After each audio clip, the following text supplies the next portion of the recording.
시장에 이런 일이 일자리가 불안하니 이게 우리 시장에 대한 이야기이기도 하지만요.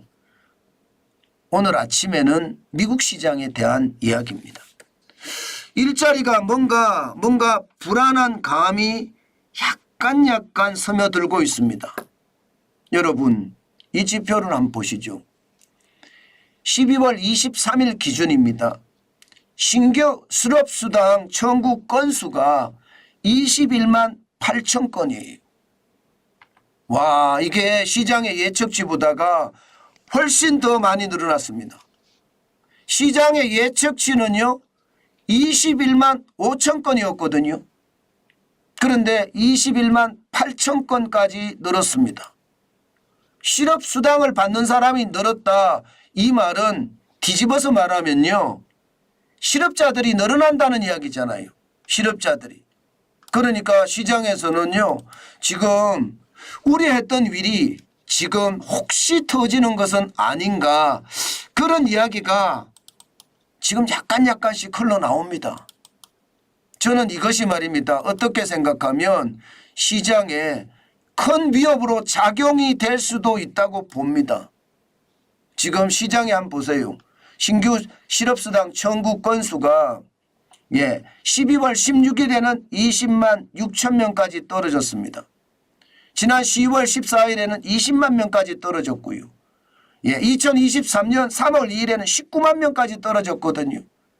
그래서 전체적으로 시장의 어떤 상황이 좋아진다. 실업수당 청구 건수가 줄어드니까 좋아진다. 그래서 미국 경제가 호황이다. 이렇게 이야기했지만 최근에 들어서서는요. 분위기가 좀 달라요. 지금 21만 8천 명이 갔다는 것 이것은 어떻게 생각하면 뭔가 고용시장에 변화가 일어나고 있다. 이렇게 생각하셔야 됩니다. 물론 말입니다. 코로나19 때 664만 8천 명의 실업수당 청구 건수가 일어나고 이때하고는 비교할 바가 아니지만요. 2022년부터 시작을 해서 충분히 비교해 볼 만합니다. 그런 상황을 보면 말입니다. 지금 전체적으로 2022년에 2월 17일 날 24만 8천 건까지 간 적도 있잖아요. 그런 상황을 감안을 해서 시장을 보면 된다. 저는 그렇게 생각합니다. 분명히 일자리 속에는요. 뭔가 변화가 일어나고 있는 것 분명해 보입니다. 게다가 말입니다. 이게 미국에서 가장 중요하게 여기는 일자리 지표. 11월에 조금 올라갔기는 해요. 19만 9천 명까지 올라갔지만 10월에 15만 명까지 떨어졌잖아요. 이게 미국의 비농업 고용 인구를 말하거든요. 이게 15만 명까지 떨어졌다 19만 9천 명까지 올라간 것도 보면요. 여전히 고용에 대한 불안감이 있다. 지금 시장은 그렇게 읽고 있는 겁니다. 저는 이 시장이 결국 말입니다. 시장 전체의 고용 불안으로 이어지는 것은 아닌가. 그 생각을 충분히 하게 됩니다. 충분히 하게 돼요. 그래서 불안하다는 이야기를 지금 많이 하고 있는 거고요. 특히 말입니다. 특히 그 미국 노동부가 발표를 하는 구인 구직 보고서 이거 진짜 만만치 않거든요. 일자리 자체를 보면 구인 구직 보고서가 지금까지 지표 중에 가장 최악의 지표를 나타내거든요. 구인 이직 보고서 그게 말입니다. 지금 보시는 것처럼 873만까지 떨어졌습니다. 채용 공고 자체가 말입니다. 이게 2022년 3월만 하더라도 1154만 9천 명의 채용 공고가 터졌었거든요. 지금 873만이니까 올해 들어 최저고요. 근래 들어 최저입니다. 그러니까 시장에서는요. 이게 고용시장이 얼어붙는 것 아니야. 이런 이야기가 나오는 이유입니다. 여러분 경제에서 가장 중요한 게 제가 고용시장이라고 말씀을 드렸죠.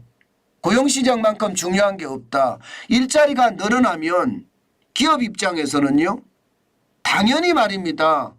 이게 이익이 좋아진다는 뜻이에요. 아니 기업은 이익이 안 나면 일자리를 늘릴 이유가 없거든요. 그런 상황을 감안해 보면요. 기업이 일자리를 늘린다는 이야기는 소비가 좋다는 이야기잖아요. 소비가 좋다는 이야기는 일자리가 늘어나고 소비가 좋으면 경기가 선순환이 된다는 이야기예요. 그런데 일자리가 점점 줄어든다. 이것은요 경기의 악순환의 시작이라는 그런 이야기입니다. 그래서 그런지 시장도요 굉장히 불안하게 지금 돌아가고 있습니다. 잘 올라가긴 합니다. 여전히 말입니다. 미국의 주식시장은 강세예요. 오늘 다우산업지수 블루칩 중심인 다우산업지수는 0.14 올랐습니다. 53.58이 올라서 37,710.10으로 마감을 했고요. 대형주 중심의 S&P 500 지수도 0.04 장막판에 확 빠져버렸습니다. 1.77이 지금 올랐고요. 4,783.35로 마감했습니다. 이게 뭐 4,700 한 95점 내지는 4,800을 넘어설 거라는 시장의 예측과는 달리 그냥 약보합으로 마감했다. 그래서 역대 최고치를 갱신을 못했다 이렇게 보시면 되고요. 나스닥 종합지수는 오히려 떨어졌습니다. 0.03 약보합으로 마감했습니다. 4.04가 떨어졌고요. 1595.14로 마감했습니다. 전체적으로는 일자리가 줄어드니까 거기에 대한 불안감이 좀 강해졌다 이렇게 이야기할 수 있나요? 아마도 충분히 그렇게 이야기할 수 있을 겁니다. 그만큼 말입니다. 시장 자체는요 굉장히 불안한 가운데 시장이 움직였다. 저는 이렇게 보고 있고요. 워낙 많이 지금까지 올랐으니까 거기에 대한 뭐 숨고르기 아니냐 뭐 이런 이야기 나오는 것도 어떻게 생각하면 당연한 겁니다. 그렇지만 연말 랠리가 계속해서 이어져 왔으니까 거기에 대한 불안감이 시장에는 작동이 됐다. 저는 그렇게 생각합니다. 그중에서도 저는 핵심으로 보고 있는 것은요. 핵심으로 보고 있는 것은 일자리가 지금 뭔가 변화의 조짐이 있다. 그 사실입니다. 저는 제가 여러분에게 계속 그런 뭔가 변화가 있는 사실들을 제가 여러분들에게 많이 말씀을 드리잖아요. 그럴 때마다 그 변화가 현실로 나타나는 거 보셨죠? 일자리가 어떻게 될지 좀 더 두고 봐야 되겠지만 지금 현재까지 봐서는 뭔가 변화의 조짐은 분명히 있는 것 같아요. 그 변화의 조짐이 앞으로 어떻게 변할까 이것도 우리는 굉장히 유심히 들여다봐야 됩니다. 우리 시장에도 말입니다. 우리는 주식시장이 마감을 했기 때문에 뭐 당장 오늘 시장에 반영은 되지 않겠습니다만은 1월 2일 주식시장이 또 열리기 시작을 하면 또 달라질 수 있다는 것도 제가 여러분께 계속 강조드리는 바예요. 시장은요 미국 시장과 동떨어져서 우리 시장만 잘 나간다 그렇게 생각하기는 어렵다고 늘 말씀을 드렸습니다. 미국 시장을 알아야지 우리 시장이 어떻게 움직이는지를 예측할 수가 있거든요. 전체적으로는 말입니다. 미국 시장이 움직인다는 것 아마 여러분들도 보셨을 거예요. 그런데 계속 호황으로 이어갈 거냐 모르겠어요. 저는 여러분들에게 계속 말씀드리는 이유가 이자 앞에 장사 없다는 게 핵심 이야기입니다. 여러분 이자 앞에 진짜 장사 없습니다. 저는 모건 스탠리가 예측한 것처럼 미국 시장에 이자 때문에 돌연경착륙이라고 이야기한 거 있잖아요. 저는 올 수 있다고 봅니다. 돌연경착륙이라는. 저는 반드시 그 돌연경착륙을 생각해 봐야 된다고 봅니다. 돌연경착륙이라는 것은 어느 날 갑자기 경기가 툭 떨어지는 걸 말하잖아요. 여러분 어느 날 갑자기 경기가 툭 떨어지면 방어가 안 됩니다.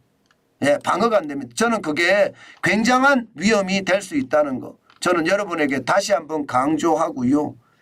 더 위기가 오기 전에 항상 대비책 마련하는 거 잊지 말았으면 좋겠다는 말씀 더 덧붙입니다.